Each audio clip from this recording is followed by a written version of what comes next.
Alright, in this video here, we're going to do an example involving Newton's law of cooling. Now, I did another video where I talked about the formula for Newton's law of cooling, so if you haven't seen that one, you should check that out, where I explain that this is what the formula is, and this is what all the variables represent and all that. Here, we're just going to jump right in and do an example. Alright, so we have coffee that's temperature 200 degrees Fahrenheit placed in a room with temperature 70 degrees Fahrenheit, and then we're told after 10 minutes the temperature of the coffee is 150 degrees Fahrenheit. And the first thing we're going to do is define a function to model the temperature of the coffee at time t.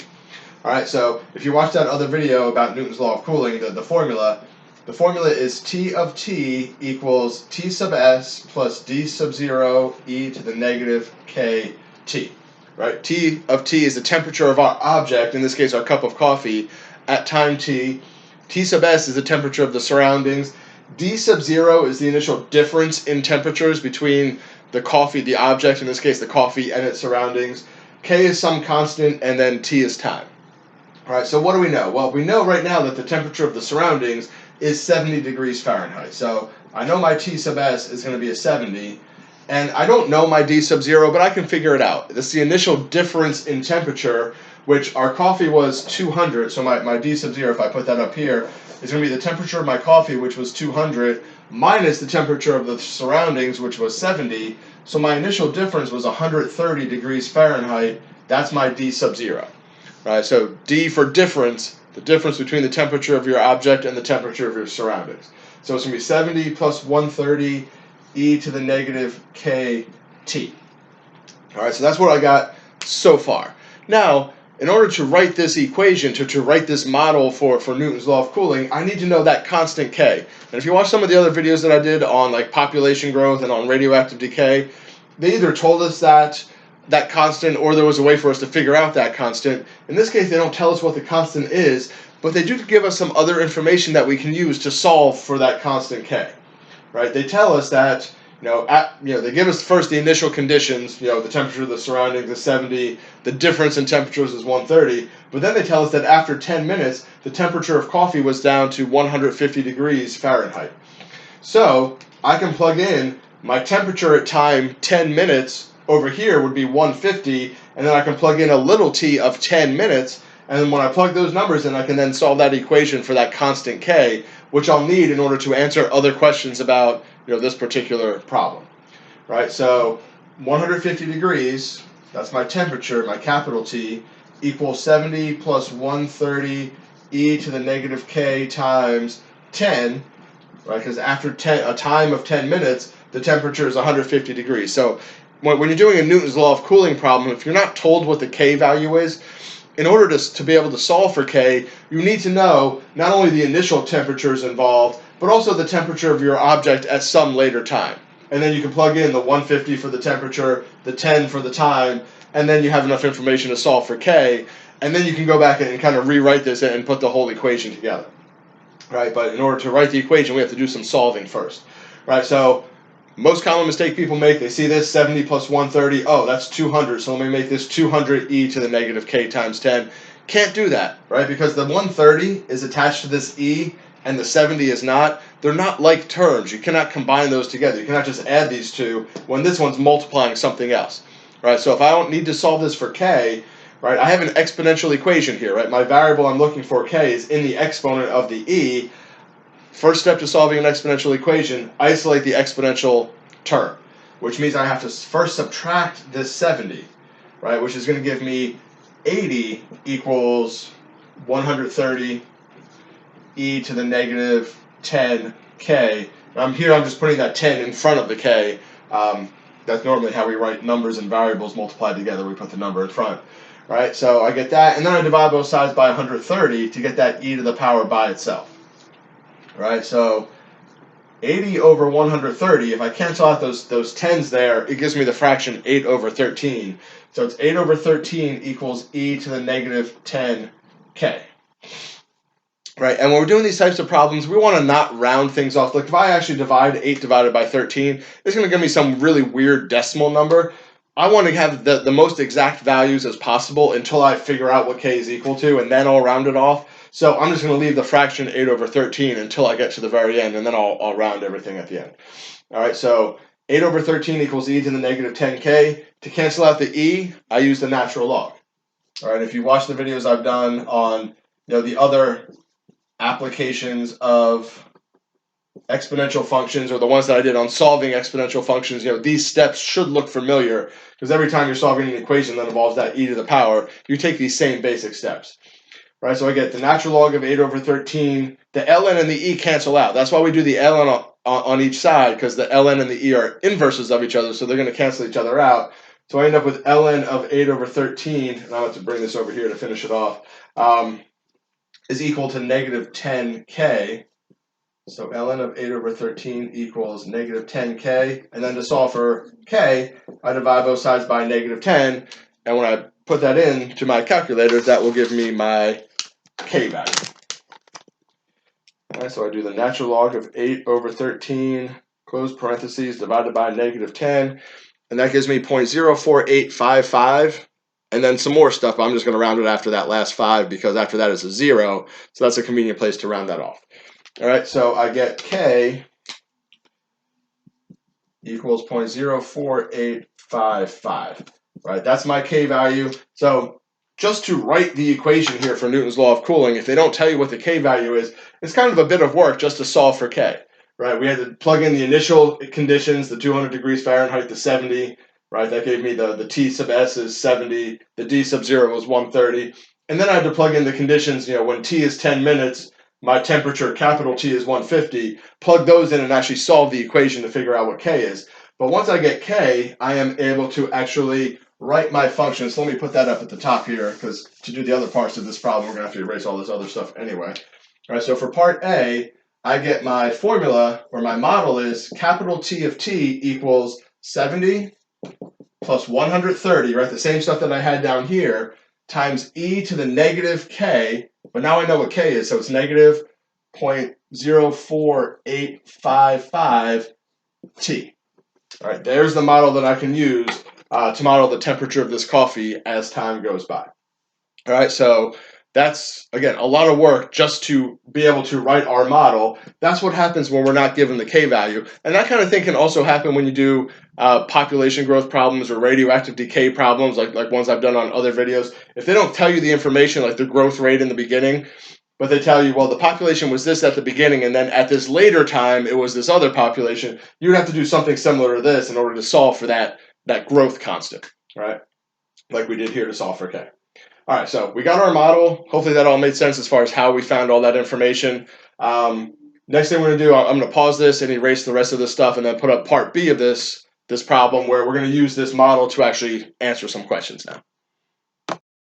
All right, for the next part of this example, we are asked to find the temperature of the coffee after 15 minutes. Right, so up here, I wrote our model. T of t equals 70 plus 130 times e to the negative 0.04855 t. And again, when you're doing a model, not only the equation is necessary, but also what the variables represent. T of t, capital T of t, is the temperature measured in degrees Fahrenheit. Lowercase t is the time measured in minutes.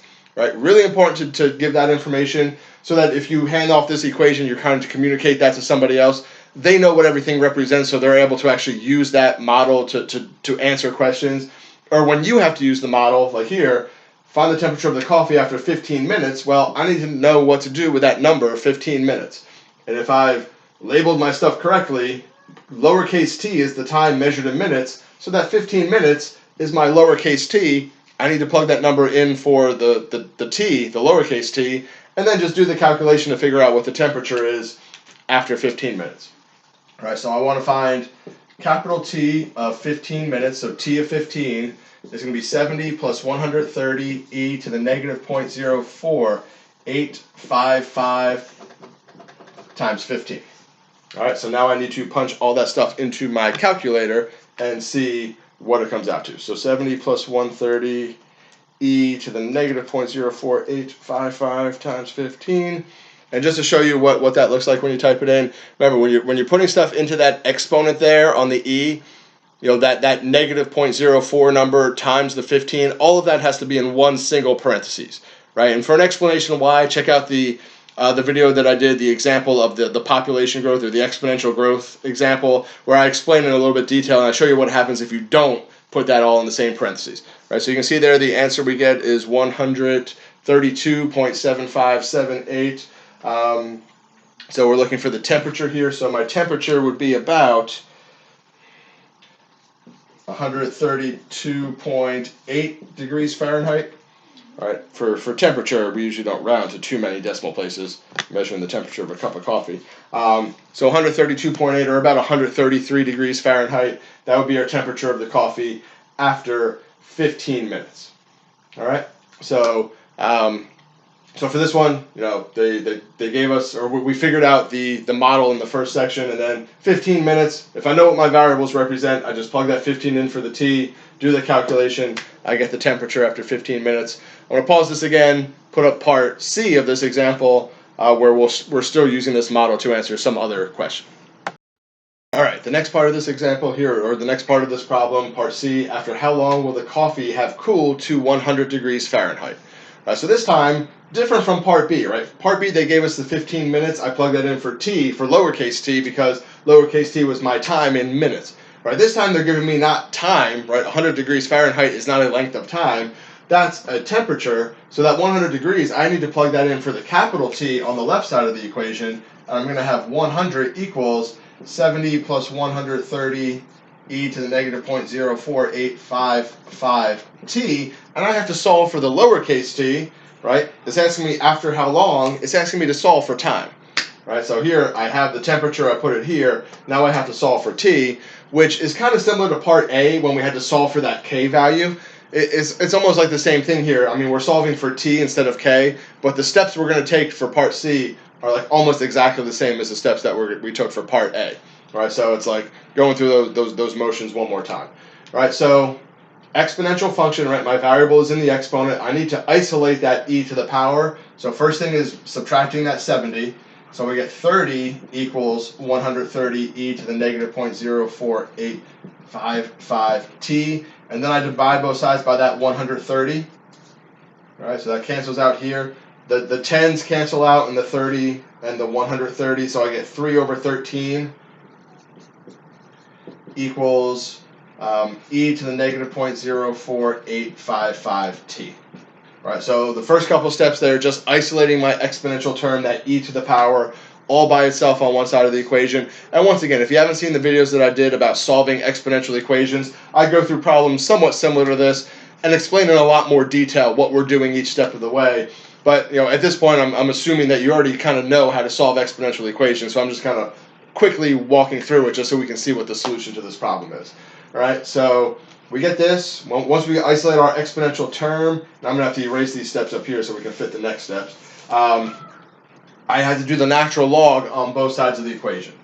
All right, so I do ln of 3 over 13 equals the natural log of e to the negative 0.04855 t. I do the natural log because it's the inverse of the exponential function with base e, and the ln and the e are going to cancel each other out every single time. All right, so I have ln of 3 over 13 equals just negative 0.04885 t. To solve this for t, I'm going to divide both sides by negative 0.04855. All right, that cancels out that number, so I end up with t equals ln of 3 over 13 over negative 0.04855. Right, now, when we talked about solving exponential equations, I said normally we give exact solutions, which would be this right here. But if I want to know how long it's going to take until the coffee cools down to 100 degrees Fahrenheit, if I go and tell somebody, like, hey, it's going to take ln of 3 over 13 divided by negative 0.04855 minutes, like nobody knows what in the world I'm talking about when I say that. And so I need to put that into a calculator like I did here, and get the value for that number, right? Get a decimal approximation of that number, right? Which is about 30.2 minutes, right? So it's going to take about half an hour, right? 30.2 minutes for this coffee to cool down to 100 degrees Fahrenheit, right? Which makes sense because it took 15 minutes to get it down to 132.8. So in another 15 minutes, it'll be down to 100, right? The way it works is, the closer it gets to the room temperature, the slower it cools off, right? That's Newton's law of cooling. some examples of that. Hope that was helpful. It comes down to a lot of solving exponential equations.